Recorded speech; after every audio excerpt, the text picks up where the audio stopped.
Uttar Pradesh police सिपाही आरक्षी परीक्षा 2024 के लिए हिंदी के मोस्ट इम्पोर्टेंट टॉप 37 क्वेश्चन आज की इस वीडियो में हम कंप्लीट करने वाले हैं। मेरे प्यारे भाई, आपको बता दें कि ये मैं जो क्वेश्चन कंप्लीट करने वाला हूँ ये यूपीपी की परीक्षा में पूछा गया है और इससे आप अपना अंदाज़ा लगा पाओगे कि आप अभी कितने पानी में हो या फिर आपको अभी कितना और ज़रूरत है। तो चलिए शुरू करते हैं आज के इस इम्पोर्टेंट क्लास को। मेरे प्यारे भाई, बता दें आपको इसके पहले जो भी टॉपिक वाइज प्रैक्टिस हो रही है, अगर आप नहीं देखें तो ज़रूर देख लेना। आपको इसके वीडियो के नीचे डिस्क्रिप्शन में लिंक मिल जाएगी, वहाँ से देख लेना। अदरवाइज आप चैनल की प्लेलिस्ट में जाइए, हिंदी टॉपिक वाइज क्लास के नाम से प्लेलिस्ट बनी है, वहाँ से आप हर एक क्लास को देख सकते हैं। चलिए शुरू करते हैं आज के इस बेहतरीन क्लास को और आपके सामने क्वेश्चन रख। देखिए, मैं आपको बता दूं कि आज के इस वीडियो में आप देखने वाले हैं उत्तर प्रदेश पुलिस भर्ती एवं प्रोन्नति बोर्ड लखनऊ द्वारा आयोजित की जाने वाली जेल वाइडर फायरमैन घुड़सवार परीक्षा जो कि 20/12/2020 को हुई थी, उसके क्वेश्चन पेपर को आज 20/12/2020 को जो पेपर हुआ था जेल वाइडर फायरमैन और घुड़सवार का, उसके हिंदी के क्वेश्चन आप देखने वाले हैं और आप ये अंदाज़ा लगा पाएंगे कि किस लेवल के सवाल पूछे जाते हैं और फिर से आपके किस लेवल के सवाल पूछे जा सकते हैं और आप कितना सही कर सकते हो प्रीवियस ईयर क्वेश्चन पेपर में, आप इससे अंदाज़ा लगा पाओगे। तो चलिए शुरू करते हैं फर्स्ट क्वेश्चन। देखिए समझिएगा, जेल वाइडर की परीक्षा में सवाल ये पूछा गया था कि किस वर्ष साहित्य अकादमी पुरस्कार जो है ये नहीं दिया गया। अब यहाँ पे आपको बताना है कि इसमें से किस वर्ष साहित्य अकादमी पुरस्कार जो है नहीं दिया गया। राइट आंसर जो हो जाएगा आपका ये हो जाएगा ऑप्शन नंबर बी, 1962 में नहीं दिया गया। देखिए, साहित्य अकादमी पुरस्कार जो है इसकी शुरुआत जो है 1955 यानी कि 1955 से हुई थी और साहित्य अकादमी पुरस्कार जो है ये मूलतः 22 भाषा और इसके अलावा 2 भाषा और एक है राजस्थानी और दूसरा है अंग्रेजी, इन 24 भाषाओं में साहित्य अकादमी पुरस्कार जो है ये भारत सरकार द्वारा दिया जाता है। ये बात आप ध्यान रखें। अगला सवाल है आपके सामने, क्वेश्चन नंबर 2 क्या कह रहा है समझिएगा। क्वेश्चन नंबर 2 है आपके सामने कि निम्नलिखित में से कौन सा विकल्प शब्द और उनके विलोम शब्द का सही जोड़ी नहीं है। आपको बताना है इसमें से कौन सा एक सही जोड़ा नहीं दिया गया है। यहाँ पे आपको थोड़ा सा दिमाग लगा करके सही आंसर बताना है। देखिए, राग का जो विलोम शब्द है ये विराग होता है, ये बिल्कुल सही है। व्यष्टि का विलोम शब्द समष्टि होता है, ये भी सही है। उत्तम का विलोम शब्द अधम होता है, ये भी सही है। लेकिन यहाँ पे जो दिया गया है बच्चा का विलोम शब्द जवान, ये गलत दिया गया है, क्योंकि आप जानते हैं कि बच्चा का जो विलोम शब्द है ये जवान नहीं बल्कि बच्चा का जो विलोम शब्द है ये होता है बूढ़ा। तो यहाँ पे राइट आंसर क्या हो जाएगा आपका ऑप्शन नंबर सी। जो भी हमारे प्यारे भाई बहन ऑप्शन सी बता रहे हैं बिल्कुल सही आंसर आपका हो जाएगा। अगला सवाल है आपके सामने, सवाल क्या कह रहा है, निम्नलिखित में से कौन सा कवि भारतेंदु युगीन नहीं है। अब आपको ये बताना है कि इसमें से कौन से ऐसे कवि हैं जो भारतेंदु युगीन नहीं है। इंपॉर्टेंट सवाल है, बताइए राइट आंसर यहाँ पे क्या हो जाएगा। अब देखिए, यहाँ पे अगर आप समझो तो बद्री नारायण चौधरी प्रेमगन ये भारतेंदु युग के हैं। इसके अलावा यहाँ पे जो लिखा गया है ठाकुर जगमोहन सिंह ये भी भारतेंदु युग के हैं। पंडित अंबिका दत्त व्यास ये भी भारतेंदु युग के हैं। लेकिन दिए गए ऑप्शन में श्रीधर पाठक जो है भारतेंदु युग के नहीं हैं। ऑप्शन नंबर डी आपका जो है करेक्ट आंसर हो जाएगा, श्रीधर पाठक। अगला सवाल है आपके सामने, सवाल क्या कह रहा है समझिएगा। पयोधि सिंधु वारिस ये जो है किसके पर्यायवाची शब्द हैं। पयोधि सिंधु वारिस ये सब जो किसके पर्यायवाची शब्द हैं। राइट हो जाएगा आपका, ये हो जाएगा ऑप्शन नंबर बी, समुद्र के पर्यायवाची शब्द हैं। ऑप्शन नंबर बी आपका जो है करेक्ट आंसर हो जाएगा, समुद्र के। थोड़ा सा यहाँ पे देख लीजिए, अगर आपसे पूछा जाए कि मेघ का पर्यायवाची तो ध्यान दीजिए जलधर, वारिद, बादल, नीरद, अम्बुद ये जो है मेघ यानी कि बादल के पर्यायवाची हैं। देखिए, बादल के पर्यायवाची में आप जल का जो पर्यायवाची है उसमें द शब्द लगा देंगे तो ये हो जाएगा आपका बादल का पर्यायवाची, जैसे जलद, अम्बुद, नीरद ये सब जो है आपके यहाँ पे दिए गए ये बादल के पर्यायवाची या मेघ के पर्यायवाची हैं। ठीक है, इसके बाद देखिए नदी का पर्यायवाची तनुजा, सरिता, अपगा, निम्नगा, तरिणी और सूरी ये जो है नदी के पर्यायवाची शब्द हैं। इसके अलावा गंगा का पर्यायवाची शब्द देख लीजिए, मंदाकिनी, भागीरथी, विष्णुपदी, देवपगा, देवनदी ये जो है गंगा का पर्यायवाची शब्द है। अगला सवाल है आपके सामने, सवाल क्या कह रहा है, निम्नलिखित वाक्य में आए खाली स्थान के लिए सही शब्द चुनिए। अभिषेक डैश घर चला गया। अब देखिए यहाँ पे आप भर भर के देखिए कौन सा सही भर पे आएगा। अभिषेक किसके घर चला गया। देखिए किसके अगर शब्द लगता है यहाँ पे तो यहाँ पे पीछे क्वेश्चन मार्क होना चाहिए, जो कि नहीं दिया गया, तो मतलब हमारा पहला ऑप्शन 2 है गलत हो गया। अभिषेक अपने आप घर चला गया, फिलहाल के लिए अभी सही लग रहा है। फिर से देखते हैं तीसरा ऑप्शन, अभिषेक इस घर चला गया, गलत, ये भी गलत है कि इस घर मतलब नहीं हो गया। अभिषेक उस घर चला गया नहीं, अगर उसके होता तो सही हो सकता था, तो उस भी नहीं होगा। यानी दिए गए ऑप्शन में ऑप्शन नंबर बी जो है अभिषेक अपने आप घर चला गया, ऑप्शन बी जो है ये बिल्कुल राइट आंसर होगा, बिल्कुल करेक्ट आंसर आपका हो जाएगा। अगला सवाल है आपके सामने, क्वेश्चन नंबर 6 क्या कह रहा है। सन 2019 में व्यास सम्मान जो है ये किसे प्रदान किया गया। अब देखिए समझिएगा, यहाँ पे 2019 में व्यास सम्मान किसे प्रदान किया गया है सवाल पूछा जा रहा है। सवाल आपका 2020 में, यानी पेपर जो है आपका 2020 में पूछा गया था, और मेरे प्यारे भाई सवाल जो है 2019 का पूछा जा रहा है। तो देखिए व्यास सम्मान जो है ये 2019 में नासिरा शर्मा को दिया गया था। राइट आंसर हो जाएगा आपका option number A, Nasira Sharma को दिया गया था। देखिए समझिएगा, आपसे सवाल में पूछा जाए कि जो ये व्यास सम्मान पुरस्कार है ये किसके द्वारा दिया जाता है, तो ध्यान रखिएगा के बिड़ला फाउंडेशन के द्वारा इस व्यास सम्मान पुरस्कार की शुरुआत की गई 1991 में, यानी कि 1991 में। ध्यान रखिएगा कि हिंदी साहित्य में व्यास सम्मान जो है ये दिया जाने वाला दूसरा सबसे बड़ा पुरस्कार है, क्योंकि पहला जो सबसे बड़ा पुरस्कार है वो ज्ञानपीठ है, और दूसरा जो सबसे बड़ा पुरस्कार है वो आपका यहाँ पे व्यास सम्मान है। अगला सवाल है आपके सामने, सवाल क्या कह रहा है कि निम्नलिखित में से कौन सा शब्द तत्सम है। अब आपको यहाँ पे ये बताना है कि कौन सा शब्द तत्सम है। देखिए दिए गए ऑप्शन में ऑप्शन नंबर ए आपका जो है करेक्ट आंसर हो जाएगा। उज्ज्वल जो दिया गया है, उज्ज्वल, देखिए यहाँ पे थोड़ा सा समझिएगा, जो ये उज्ज्वल की वर्तनी है ये आप ध्यान रखिएगा, क्योंकि उज्ज्वल की जो वर्तनी है ये भी पूछ ली जाती है। तो जो दिया गया शब्द है उज्ज्वल ये आपका तत्सम हो जाएगा, यानी ऑप्शन ए आपका जो है करेक्ट आंसर हो जाएगा। अगला सवाल है आपके सामने, सवाल क्या कह रहा है समझिएगा। सवाल है कि वाक्य में काम करने वाले को क्या कहते हैं। काम करने वाले को क्या कहते हैं। देखिए जो काम करता है, यानी कि मैंने क्या कहा, जो काम करता है यानी कि कर्ता राइट हो जाएगा, आपका option number A correct answer हो जाएगा, काम करता। और जिसके ऊपर प्रभाव पड़े वो हो जाएगा कर्म। तो यहाँ पे हमसे पूछा गया कि काम करने वाले को क्या कहते हैं, तो ये हो जाएगा कर्ता, यानी ऑप्शन ए आपका जो है करेक्ट आंसर हो जाएगा। अगला सवाल है आपके सामने, इसको समझिएगा। सवाल है आपके सामने कि निम्नलिखित वाक्य में आए खाली स्थान के लिए सही शब्द चुनिए। गिलास डैश डैश डैश तोड़ा, फिर पीछे क्वेश्चन मार्क। अब क्वेश्चन मार्क से आप इतना अंदाजा लगा सकते हैं, गिलास तुमने तोड़ा, अगर ये तुमने यहाँ पर सही होता तो पीछे क्वेश्चन मार्क नहीं बल्कि पूर्ण विराम होना चाहिए, तो पहला ऑप्शन गलत है। गिलास उसने तोड़ा, यहाँ पे भी पूछे पूर्ण विराम होना चाहिए, ये भी गलत है। और गिलास इसने तोड़ा, ये भी गलत हो जाएगा। हमसे यहाँ पे दे दिया गया पीछे क्वेश्चन मार्क, यानी गिलास जो है ये किसने तोड़ा, ये आपका राइट होगा, यानी ऑप्शन सी जो है आपका ये करेक्ट आंसर हो जाएगा। जो भी प्यारे भाई बहन ऑप्शन सी बता रहे हैं राइट आंसर आपका हो जाएगा। अगला सवाल है आपके सामने, सवाल क्या कह रहा है कि पुरुषोत्तम अग्रवाल को उनकी किस रचना के लिए देवी शंकर अवस्थी स्मृति सम्मान जो है ये प्रदान किया गया। पुरुषोत्तम अग्रवाल को उनकी किस रचना के लिए देवी शंकर अवस्थी स्मृति सम्मान जो है प्रदान किया गया। राइट हो जाएगा आपका ऑप्शन नंबर बी, तीसरा रूख के लिए। ऑप्शन बी आपका जो है कहीं सही आंसर हो जाएगा। तीसरे रूख के लिए जो देवी शंकर अवस्थी स्मृति सम्मान पुरस्कार है ये दिया गया है पुरुषोत्तम अग्रवाल को।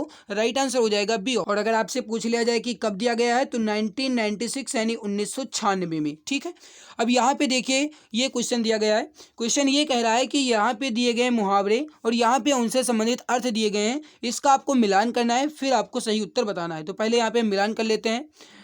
चित्त भी, ये क्या लिखा है भाई, चित्त भी मेरी होना चाहिए, यहाँ पे पेरी थोड़ी होगा, मेरी होगा। ठीक है, ये लीजिए, चित्त भी मेरी पट भी मेरा, इसका मतलब है कि दोनों ओर से लाभ चाहना, बिल्कुल सही दिया गया है। फिर देखिए, चोर की दाढ़ी में तिनका, इसका मतलब है कि अपराधी जो है भयभीत रहता है, ये भी सही दिया गया है। नाच न जाने आंगन टेढ़ा, यानी अयोग्यता का दोष दूसरों को देना, ये भी सही दिया गया है। नेकी कर दरिया में डाल, यानी कि भला करके भूल जाना चाहिए, ये जो है ये भी सही दिया गया। मतलब यहाँ पे जो भी मिलान करने को दिया गया था ये सब के सब सही मिलान किया गया है, यानी 1 2 3 4 के आपके राइट आंसर हो गए 1 2 3 4। तो मैं यहाँ पे देख लेता हूँ ऑप्शन 1 2 3 4, 1 2 3 4 1 2 3 4 1 2 3 4 और ABCD होगा, यानी कि ऑप्शन डी आपका करेक्ट आंसर हो जाएगा। 1 2 3 4 ABCD यानी option number D correct answer आपका हो जाएगा। अगला सवाल देखिए, निंदा का विलोम शब्द बताइए। अब आपको ये बताना है कि इसमें निंदा का विलोम शब्द जो है ये क्या होगा। निंदा का विलोम शब्द जो होता है ये होगा स्तुति। ऑप्शन नंबर ए आपका जो है करेक्ट आंसर हो जाएगा। निंदा का विलोम शब्द जो है ये स्तुति हो जाएगा। ऑप्शन ए परफेक्ट आंसर आपका हो जाएगा। यहाँ पे आप देख लीजिए, राग का जो विलोम शब्द है ये द्वेष हो जाएगा। सम्मान का विलोम शब्द जो है ये अपमान हो जाएगा। ठीक है, आगे बढ़ते हैं। अगला सवाल है आपके सामने कि भारतीय संविधान में 22 भाषाओं को आधिकारिक भाषा का दर्जा दिया गया है, जिनमें यह भाषा शामिल नहीं है। आपको बताना है जैसे कि संविधान में 22 भाषाओं को उल्लेख दिया गया है, 22 भाषाओं का उल्लेख किया गया है, यानी उसे आधिकारिक दर्जा दिया गया है। लेकिन यहाँ पे जो दी गई है 4 भाषाएं, इन 4 भाषाओं में एक ऐसी भी भाषा है जो 22 भाषाओं में शामिल नहीं है। देखिए, मैथिली, मणिपुरी, बोडो ये तो है, लेकिन दिया गया ऑप्शन भोजपुरी जो है ये इन 22 भाषाओं में शामिल नहीं है। राइट क्या हो जाएगा आपका, ऑप्शन नंबर डी भोजपुरी जो है ये आपका राइट आंसर हो जाएगा। भोजपुरी जो है आपका ये करेक्ट आंसर यहाँ पे हो जाएगा। ठीक है भाई, तो ध्यान रखिएगा, ऑप्शन डी आपका करेक्ट आंसर यहाँ पे हो जाएगा। एक बार आप इन 22 के 22 भाषाओं को देख लीजिए, क्योंकि ये आपके एग्जाम से रिलेटेड है और इंपॉर्टेंट है, क्योंकि गाइस इससे सवाल जो है बहुत पूछे जाते हैं कि कौन सी है कौन सी नहीं है। ठीक है, तो यहाँ पे देखिए, पहली है आपकी असम, उसके बाद बंगाली, उसके बाद बोडो, डोगरी, गुजराती, हिंदी, कन्नड़, कश्मीरी, कोंकणी, मैथिली, मलयालम, मणिपुरी, मराठी, नेपाली, उड़िया, पंजाबी, संस्कृत, संथाली, सिंधी, तमिल, तेलुगु और उर्दू। ये 22 भाषाएं जो हैं ये ऐसी भाषाएं हैं जिन्हें भारतीय संविधान में आधिकारिक भाषा का दर्जा जो है दिया गया है। ठीक है, तो यहाँ पे कहीं भी भोजपुरी नहीं आया, तो भोजपुरी ही आपका जो है ये सही आंसर हो जाएगा। ठीक है, चलिए क्वेश्चन नंबर 14 आपके सामने है। मेरे प्यारे भाई, अगर आपको ये क्लास अच्छी लग रही है तो प्लीज़ क्लास को लाइक जरूर कर दीजिए, और अगर आप चैनल पे पहली बार आए हो तो सब्सक्राइब कर लो, ताकि आने वाली वीडियो की नोटिफिकेशन आपको समय से मिला करे। ठीक है, जिस पर क्रिया का प्रभाव पड़े उसे क्या कहते हैं। जिस पर क्रिया का प्रभाव पड़े उसे क्या कहते हैं। सवाल क्या करा, थोड़ा सा समझिएगा। जिस पर क्रिया का प्रभाव पड़े, मेरे प्यारे भाई राइट होगा आपका ऑप्शन नंबर सी। अभी थोड़ी देर पहले मैंने आपको बताया कि जिस पर क्रिया का प्रभाव पड़े, यानी जिस पर प्रभाव पड़े वो हो जाएगा कर्म, और जो काम करे या फिर जो काम करता है वो हो जाएगा कर्ता। तो हमसे पूछा क्या गया कि जिस पर क्रिया का प्रभाव पड़े तो वो हो जाएगा कर्म, यानी ऑप्शन सी आपका जो है सही आंसर हो जाएगा। अगला सवाल देखिए, लिखा गया है निम्नलिखित वाक्यांश में अपादान कारक प्रयुक्त हुआ है। आपको ये बताना है कि इन दिए गए वाक्यांशों में से किसमें अपादान कारक है। अब देखिए, यहाँ पे श्याम का घर, श्याम के घर जो दिए गए हैं यहाँ पे अपादान कारक नहीं है, पे जो है संबंध है। ठीक है, संबंध दर्शा रहा है। पेड़ से गिरा, ये बिल्कुल सही हो जाएगा, क्योंकि अपादान जो कारक है ये होता है अलग होने की दृष्टि में, यानी पेड़ से गिरा। अपादान कारक जो है ये हो जाएगा पेड़ से गिर पड़ा। ऑप्शन बी आपका जो है सही आंसर हो जाएगा। ऑप्शन बी आपका करेक्ट आंसर यहाँ पे हो जाएगा। अब देखिए, यहाँ पे कुछ बच्चे ये कहेंगे कि यहाँ पे जो है आरी से काटो, इसमें भी होगा क्योंकि ये कट कर अलग हो रहा है ना भाई। अगर ये कहा जाता कि आरी से लकड़ी को काटो, लकड़ी को यानी कि लकड़ी भी शब्द का इसमें ले दिया जाता, तो मतलब था कि लकड़ी के 2 गोटे बनाए गए, एक अलग और एक अलग कर दिया गया, तब हो सकता था। बट यहाँ पे कहा गया आरी से काटो, यानी कि इसमें करण कारक होगा, क्योंकि यहाँ पे से लगाया गया है, और यहाँ पे जो से है इसका है अर्थ निकलता है कि अलग होने की दृष्टि में। इस बात को आप ध्यान रखिएगा, कंफ्यूज नहीं होना है। अगला सवाल देखिए, निम्नलिखित में से सही वाक्य की पहचान कीजिए। आपको बताना है इसमें सही वाक्य कौन सा है। पहला देखो, मैं रविवार के दिन तुम्हारे घर आऊंगा, ये आपको किस हद तक सही लगता है ये आप हमें बताओ। पहले समझो, मैं रविवार के दिन तुम्हारे घर आऊंगा, इसमें गलती कहाँ है। जब यहाँ पे कह दिया गया कि मैं रविवार को आऊंगा तो फिर दिन लगाने की जरूरत नहीं थी, तो ये आपका गलत है। फिर देखिए, मैं रविवार को तुम्हारे घर आऊँगा, फिलहाल के लिए अभी से सही मानते हैं। फिर देखिए, मैं रविवार को तुम्हारे घर को आऊँगा, ये को नहीं होना चाहिए। मैं रविवार को तुम्हारे घर को आऊँगा, ये जो दिया गया ये गलत दिया गया। मैं रविवार दिन को, ये फिर से गलत है यहाँ पे, क्योंकि रविवार आपको आना चाहिए यहाँ पे आगे, तो ये भी गलत है। यानी दिया गया ऑप्शन जो है राइट वो हो जाएगा आपका ऑप्शन बी, मैं रविवार को तुम्हारे घर आऊँगा। ये आपका जो है बिल्कुल सही आंसर हो जाएगा। ऑप्शन बी आपका right answer, correct answer, perfect answer हो जाएगा। मेरे प्यारे भाई, वीडियो में और आगे बढ़ने से पहले आपको बता दें, आप सभी के लिए जीके के 5000 से अधिक जीके के क्वेश्चंस की एक ई बुक लॉन्च की गई है। स्पेशल यूपी पुलिस एग्जाम को टारगेट करते हुए ये ई बुक जो है तैयार की गई है। इस पर 60% का डिस्काउंट चल रहा है। आपको ये अभी मात्र 39 रुपये में ई बुक मिल रही है। इस ई बुक की सबसे बड़ी खास बात यह है कि इसमें आपको history, geography, economic, constitution, science, physics, chemistry, biology और स्टैटिक्स जीके के 5000 क्वेश्चन के साथ एक्स्ट्रा पॉइंट्स मिलेंगे।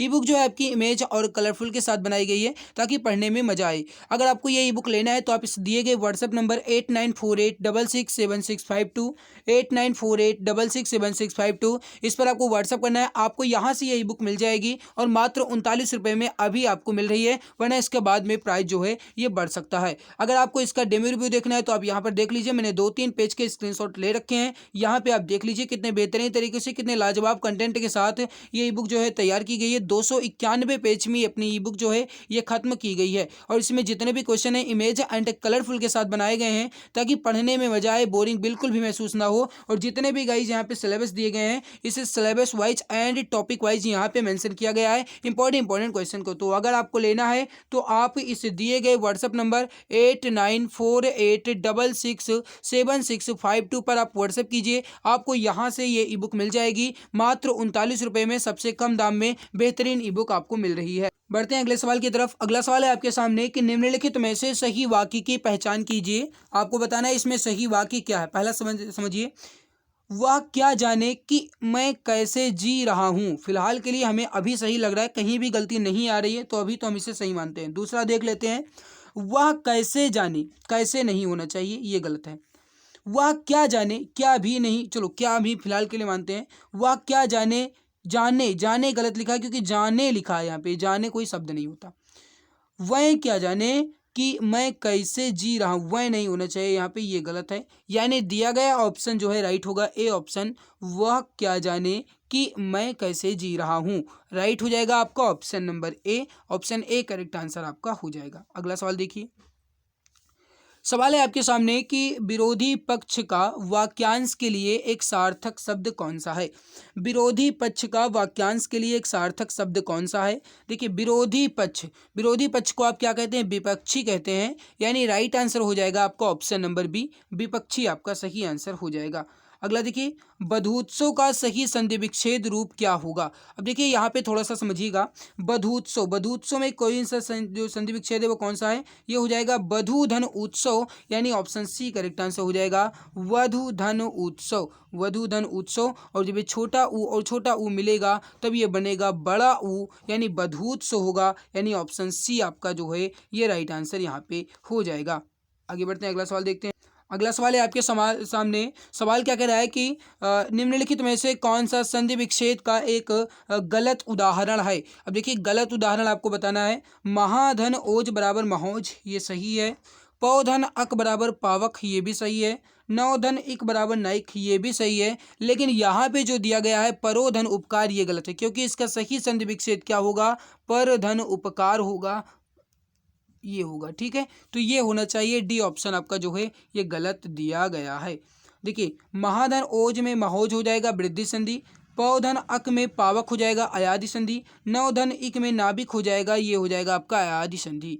अगला सवाल देखिए, निम्नलिखित में से कौन सा तत्सम तद्भव जोड़ी का सही विकल्प नहीं है। आपको बताना है इसमें से तत्सम तद्भव जोड़ी का एक सही विकल्प नहीं है। पहला देखिए, सूत्र और सूत, ये सही है। हस्त और हाथ, ये भी सही है। ग्राहक और ग्राहक का जो है ये हो जाएगा गाहक, ये भी सही है। लेकिन जो चक्र और गोला दिया गया है ये गलत है, यानी ऑप्शन सी आपका जो है सही आंसर हो जाएगा, ऑप्शन सी करेक्ट आंसर आपका हो जाएगा।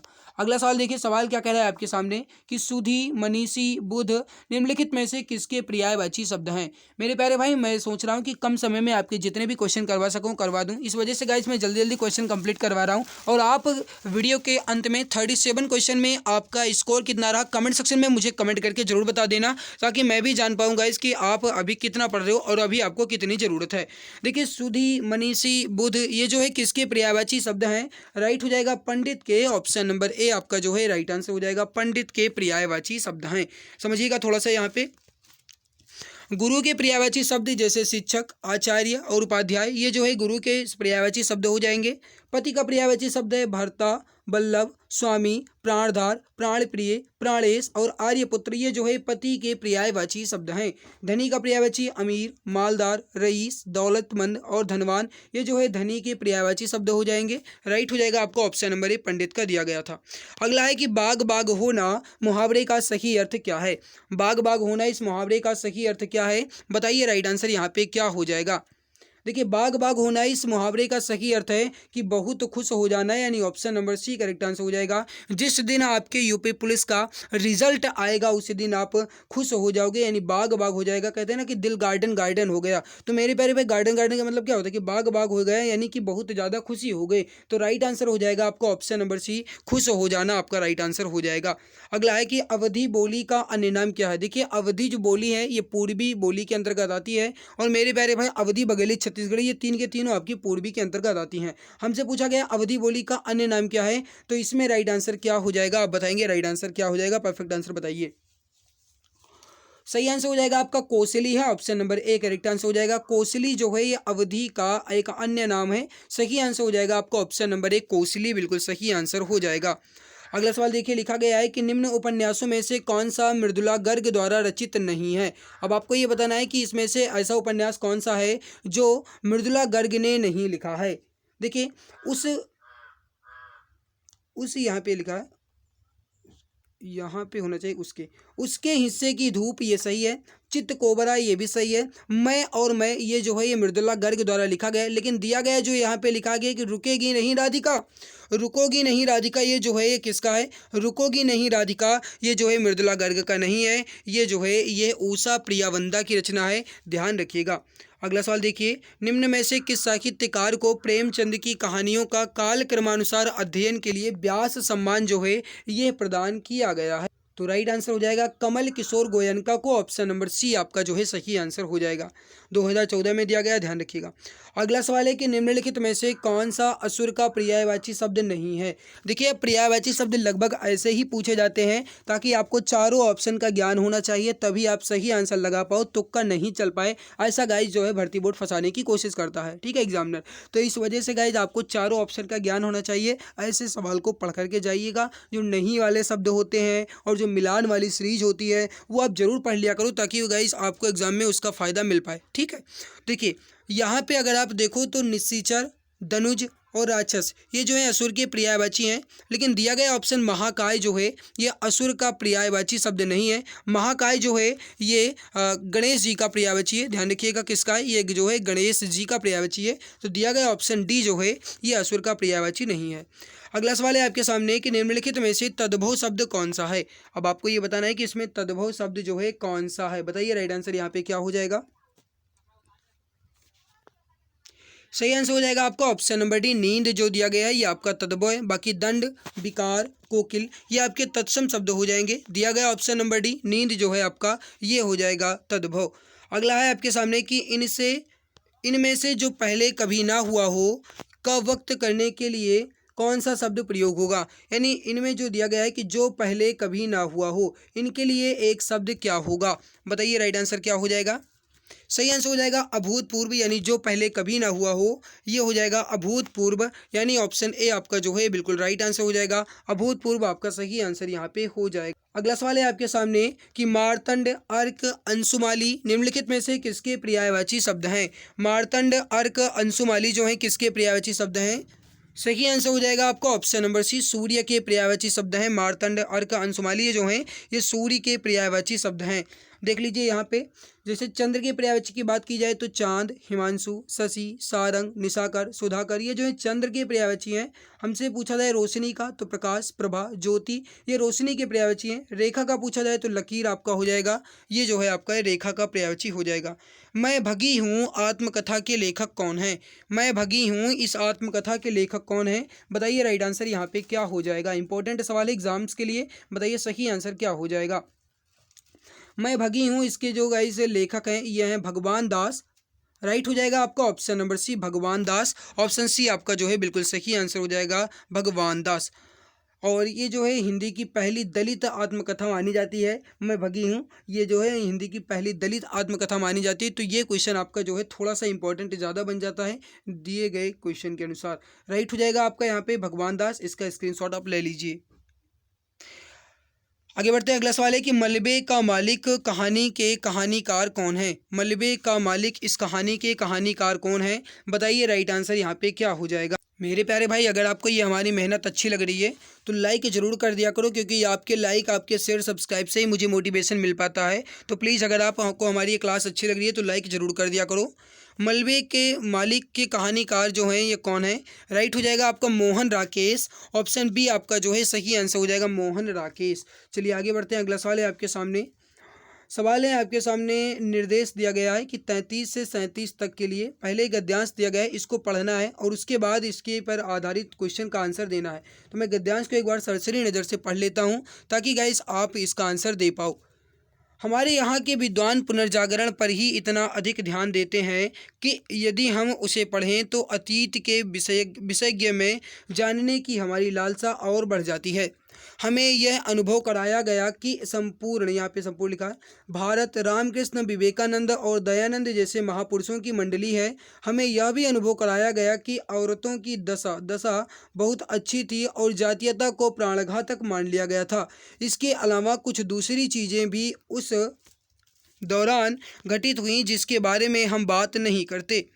एक हिंदी भाषी प्रांत में दयानंद को जूतों की माला से स्वागत किया गया था जब आर्य समाज और ब्रह्म समाज मौजूद था। उसी समय सनातन धर्म सभा और जो भारत धर्म सभा है इसको भी स्थापित किया गया था। दयानंद शास्त्रार्थ में हरा दिए गए थे, दयानंद जो है शास्त्रार्थ में हरा दिए गए थे और कट्टरपंथी और रूढ़िवादी लोगों ने नए विचारों का विरोध भी किया। बाद में ब्रह्म समाज भी अत्यधिक पुरातन पंथी हो गया और राजा राम मोहन राय, फिर आगे देखते हैं, के बारे में कहा जाता है कि जब वह मृत्यु शैया पर थे तो उन्हें भागीरथी के तट पर लाया गया।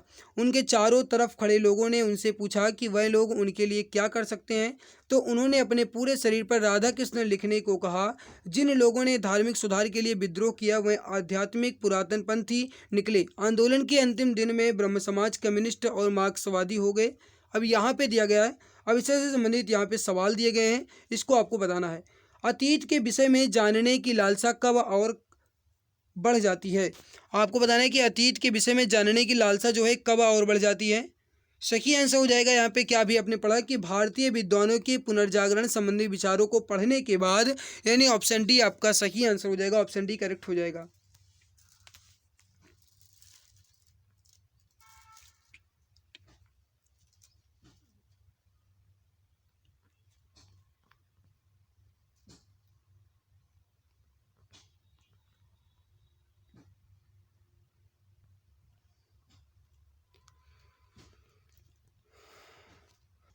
चलिए आगे बढ़ते हैं, अगला सवाल है कि जूतों की माला से किसका स्वागत किया गया था?